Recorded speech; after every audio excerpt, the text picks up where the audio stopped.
हाँ तो दोस्तों, आज अपन चर्चा करेंगे एक बड़े ही इंटरेस्टिंग टॉपिक की, और टॉपिक का नाम है बार्टर सिस्टम। जब भी हम विनिमय प्रणाली की बात करते हैं तो हमारे माइंड में दो टाइप की विनिमय प्रणालियाँ आती हैं, और वो दो होती है। पहली जो पुराने ज़माने में चलती थी, बार्टर सिस्टम, जिसको कहते हैं अपन वस्तु विनिमय प्रणाली, और जो वर्तमान में चलती है जिसे अपन कहते हैं मुद्रा विनिमय प्रणाली। अब देखते हैं कि बार्टर सिस्टम क्या होता है, वस्तु विनिमय प्रणाली किसे कहते हैं। तो इस टॉपिक में क्या चर्चा करेंगे वो बता दूं पहले कि वस्तु विनिमय प्रणाली क्या होती है, वस्तु विनिमय प्रणाली के क्या ड्रॉबैक्स हैं, और क्या emergence of a monetary system of exchange की मुद्रा विनिमय प्रणाली की आवश्यकता क्यों पड़ी, क्या कारण रहे, बार्टर सिस्टम के क्या एडवांटेज हैं, क्या डिसएडवांटेज है। ये सारी चीज़ें आज के टॉपिक के अंदर अपन पढ़ेंगे। तो सबसे पहले मैं डिस्कस करूँगा बार्टर सिस्टम क्या है। बार्टर सिस्टम को अपन लिंक करते हैं सीसी इकोनॉमी के साथ, जिसे कहा जाता है कमोडिटी टू कमोडिटी, वस्तु से वस्तु का व्यापार। तो सीसी इकोनॉमी कह सकते हैं इसको अपन। सीसी इकोनॉमी का मतलब होता है जहां वस्तुओं का विनिमय वस्तुओं से होता है, अर्थात वस्तु के बदले वस्तु का विनिमय ही वस्तु विनिमय प्रणाली। और ऐसी अर्थव्यवस्था को अपन वस्तु अर्थव्यवस्था कहते हैं। शॉर्ट में अपन कहना चाहें तो सीसी इकोनॉमी भी कह सकते हैं।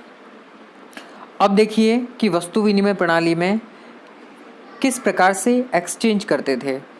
इसकी डेफिनेशन को एक बार देख लेते हैं अपन कि वस्तु विनिमय प्रणाली किसे कहें। तो वस्तु विनिमय प्रणाली में एब्सेंस ऑफ मनी के केस में होता था ये कि मुद्रा जब नहीं थी, उस केस में कैसे विनिमय होता होगा। तो देखिएगा, उस समय डायरेक्टली लोग वस्तुओं से वस्तुओं का लेन देन करते थे, जिसे हम कहते हैं बार्टर सिस्टम। या हम कह सकते हैं कि इस प्रणाली में वस्तुओं के बदले वस्तुएं ही खरीदी और बेची जाती थी। जैसे गेहूं के बदले में कपड़ा, किसी अध्यापक को उसकी सेवाओं के बदले अनाज, जैसे भैंस के बदले गेहूं, या किताब के बदले मटकी, या अन्य सेवाएं या जो वस्तुएं हैं उनके बदले में किसी वस्तु का आदान प्रदान या लेन देन ही वस्तु विनिमय प्रणाली कहलाती है। आगे देखिएगा, बार्टर सिस्टम का एक चित्र या इमेज आपके सामने है, जिसमें बुक के बदले में बनानास, और पीछे वस्तुएं देखिएगा तो वस्तु के बदले वस्तु का विनिमय ही बार्टर सिस्टम कहलाता है। जैसे किताबों के बदले केले का विनिमय। ठीक इसी प्रकार से पीछे भी आप देख सकते हैं कि वस्तु से वस्तु का लेन देन ही क्या कहलाता है, बार्टर सिस्टम कहलाता है। आगे देखिएगा, यहाँ पे आप देख सकते हैं कि वस्तु और वस्तु के बदले वस्तु। तो ये सारी चीज़ें आप इमेज देख सकते हैं जिसमें वस्तु से वस्तु का विनिमय किया जा रहा है। यहाँ भी देख सकते हैं आप कि वस्तु से वस्तु का लेन देन किस तरीके से किया जा रहा है। तो माइंड में एक इमेज फिट हो गई होगी कि वस्तु विनिमय प्रणाली में क्या होता होगा। तो एक क्लियर सा कॉन्सेप्ट है कि वहाँ पे वस्तु से वस्तु का या सेवा से वस्तु का सेवा से लेन देन होता होगा। तो क्लियर हो गया कि वस्तु अर्थव्यवस्था क्या होती है, सीसी इकोनॉमी क्या होती है, जिसमें वस्तुओं से वस्तुओं का व्यापार या लेन देन होता है, और वस्तु विनिमय प्रणाली क्या होती है, जिसमें वस्तु के बदले वस्तु का लेन देन होता है। क्लियर है। और ये सारी चीज़ें जिस इकोनॉमी में होती है उसे अपन कहते हैं सीसी इकोनॉमी। आगे देखिएगा। हाँ तो चलिए अब देखते हैं हम कि वस्तु विनिमय प्रणाली की क्या कठिनाइयाँ रही होगी, कि क्या ड्रॉबैक्स इसके रहे, जिस कारण से मुद्रा विनिमय प्रणाली की आवश्यकता महसूस हुई और हमें वस्तु विनिमय प्रणाली को धीरे धीरे छोड़ना पड़ा। तो चलें पहले ये डिस्कस करते हैं कि वस्तु विनिमय प्रणाली कब संपादित हो सकती है, या हुई होगी, या होने के चांस रहे होंगे। तो इसके लिए एक सबसे महत्वपूर्ण शर्त है, वो है ड्यूल कोइंसिडेंस ऑफ वांट्स, आवश्यकताओं का दोहरा संयोग मिलना। यदि आवश्यकताओं का दोहरा संयोग उपलब्ध है तो ऐसी कंडीशन में वस्तु विनिमय प्रणाली आराम से संपादित हो सकती है। जैसे समझिएगा कि क्या है ड्यूल कोइंसिडेंस ऑफ वांट्स, क्या है उसको देख लीजिए। जैसे आपके पास में व्हीट गेहूं है, सामने वाले के पास में चावल है। आप गेहूं को बेच के चावल लेना चाह रहे हैं और सामने वाला व्यक्ति चावल को बेच के गेहूं लेना चाहता है। ऐसी कंडीशन में आप दोनों के मध्य व्यापार संपादित हो सकता है, क्योंकि दोनों की आवश्यकताएं एक दूसरे की वस्तुओं के द्वारा पूरी की जा सकती हैं। तो ऐसी कंडीशन में तो व्यापार होगा, विनिमय होगा। लेकिन यदि आप गेहूं के बदले भैंस खरीदना चाहते हैं, सामने वाला चावल के बदले में गेहूं खरीदना चाहता है, वो आपसे तो आपकी वस्तु लेना चाह रहा है लेकिन आप उसकी वस्तु लेना नहीं चाहते हैं, तो ऐसी स्थिति में क्या होगा? बार्टर सिस्टम संपादित नहीं होगा। ऐसी स्थिति में उस गेहूं वाले व्यक्ति को और चावल वाले व्यक्ति को, दोनों को अपनी आवश्यकता को पूरा करने के लिए ऐसे व्यक्ति की तलाश करनी पड़ेगी जो उनकी आवश्यकताओं को पूरा कर सके, उनको उनकी आवश्यकता की वस्तु दे सके और वो जो वस्तु बेचना चाह रहा है उसे लेने के लिए वो तैयार हो। तो इस ड्रॉबैक के कारण धीरे धीरे परेशानी आने लगी और हमें मुद्रा की आवश्यकता होने लगी। अब हम पढ़ेंगे कि क्या मुद्रा की क्या वस्तु विनिमय प्रणाली की कठिनाइयाँ रही। पहला पॉइंट देखिएगा कि दोहरे संयोग का अभाव। जब भी ड्यूल कॉम्बिनेशन नहीं मिला होगा, ड्यूल कोइंसिडेंस ऑफ बॉन्ड्स नहीं होगा, तो ऐसी स्थिति में वस्तु विनिमय प्रणाली संपादित होना संभव नहीं है। नंबर 2, वस्तु विभाजन में कठिनाई।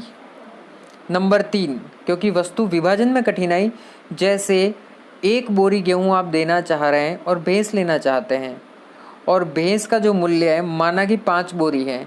ऐसी स्थिति में व्यापार संभव नहीं हो पाएगा, क्योंकि भैंस के 5 टुकड़े करना संभव नहीं है।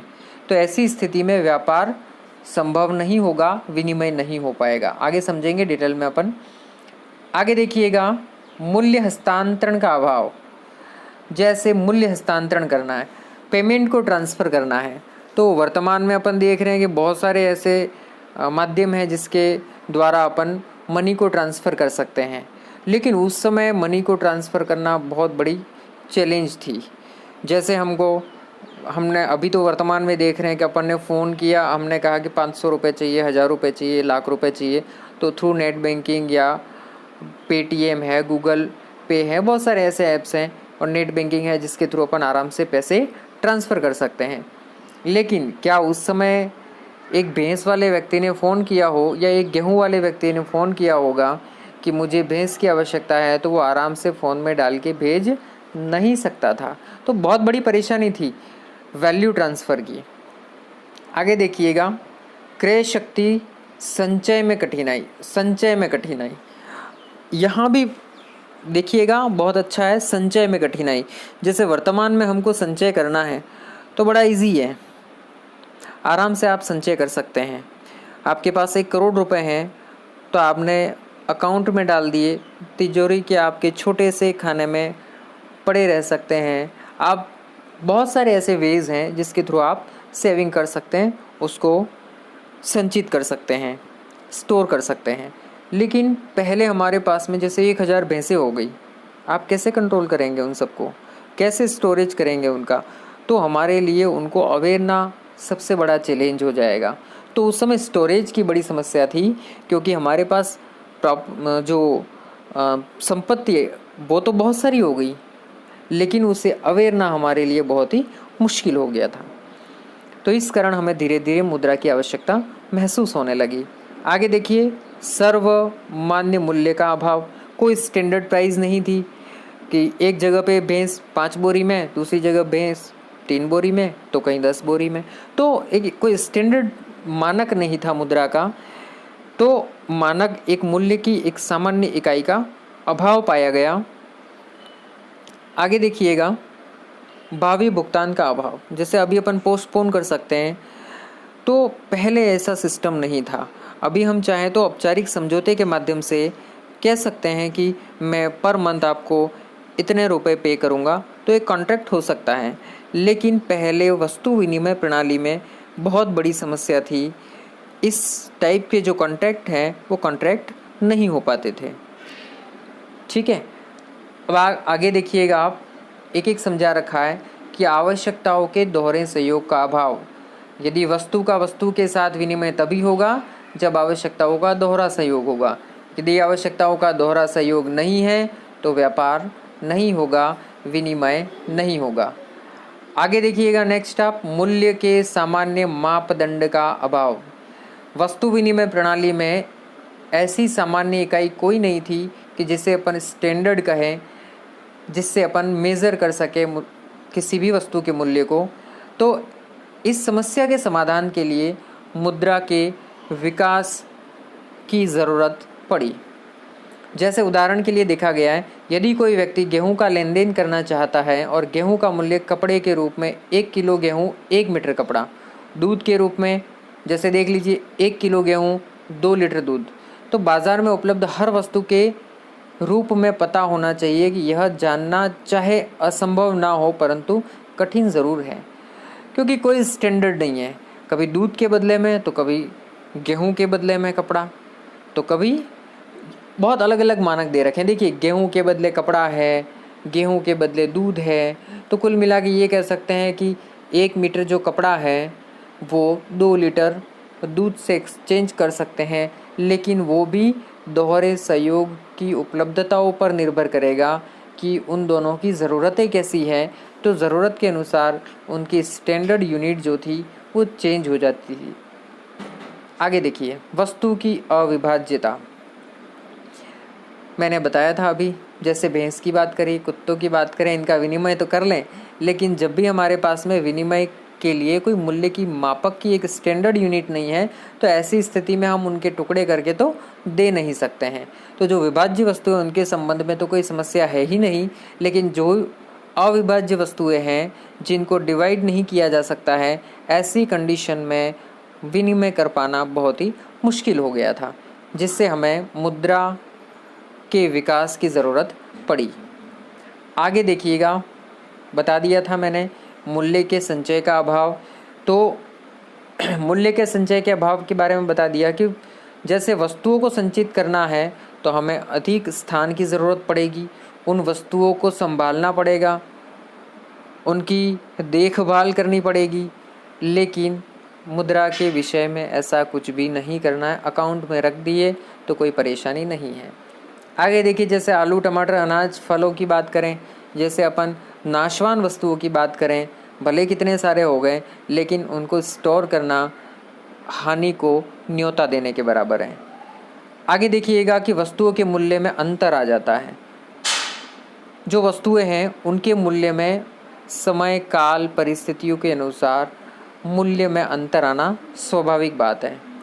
भविष्य में भुगतान की समस्या देखिएगा, हमने कहा था कि क्या हम पेमेंट को पोस्टपोन कर सकते हैं, तो वस्तु विनिमय प्रणाली में संभव नहीं था, लेकिन मुद्रा विनिमय प्रणाली में ये संभव है। हमने ये भी कहा कि मुद्रा विनिमय प्रणाली में अपन एक कॉन्ट्रैक्ट कर सकते हैं कि हम पर मंथ इतना पे करेंगे, इंस्टॉलमेंट में दे सकते हैं, आप ईएमआई करवा सकते हैं उसकी। लेकिन जो सीसी इकोनॉमी थी, जो बार्टर सिस्टम था, उसके अंदर ऐसा करना संभव नहीं था। आगे देखिएगा कि बार्टर सिस्टम के क्या एडवांटेज हैं, क्या फ़ायदे हैं और क्या नुकसान है। हम फ़ायदे और नुकसान की बात करें तो पहला देखिएगा आप कि इसमें मनी कहीं इन्वॉल्व नहीं थी, रुपया था ही नहीं। आज सबसे बड़ी समस्या ही रुपया है। चलो तो देखिएगा कि वहाँ पे कोई मनी इन्वॉल्व नहीं थी, फ्लेक्सिबल थी, सारे काम ज़रूरत के हिसाब से उनके मूल्य में परिवर्तन होता था, तो फ्लेक्सिबल था। अभी जैसा उतना स्ट्रिक्ट नहीं था। जितने भी बेकार पड़े संसाधन हैं उनका अच्छा उपयोग हो जाता था। नंबर 3, नेटवर्किंग लोगों की बहुत ही अच्छी होती थी, खैर आज भी है, लेकिन पहले प्रत्यक्ष रूप से लेन देन होता था, डायरेक्टली होता था, और वर्तमान में हम देखते हैं इनडायरेक्ट ज़्यादा होता है। डिसएडवांटेज क्या थे कि जो कंज्यूमर है उसका कोई प्रोटेक्शन नहीं था। नंबर 1, कोई लीगल सर्टिफिकेट नहीं मिलता था, कोई लीगल हो ही नहीं रहा था, तो सर्टिफिकेशन के कोई चांसेस नहीं थे, कोई ऐसी अथॉरिटी नहीं थी कि जिसको कंट्रोल करती हो। तीसरा, वस्तुओं की कोई वारंटी गारंटी नहीं थी। और चौथा है इनइक्वालिटीज़। हमने पहले भी ये बात की है कि वस्तुओं और सेवाओं के लेन देन में समय, काल, परिस्थितियों के अनुसार उनके मूल्य, उनके लेन देन में परिवर्तन होते थे। Thank you very much. Next video जल्द ही अपलोड होगा। तब तक के लिए धन्यवाद।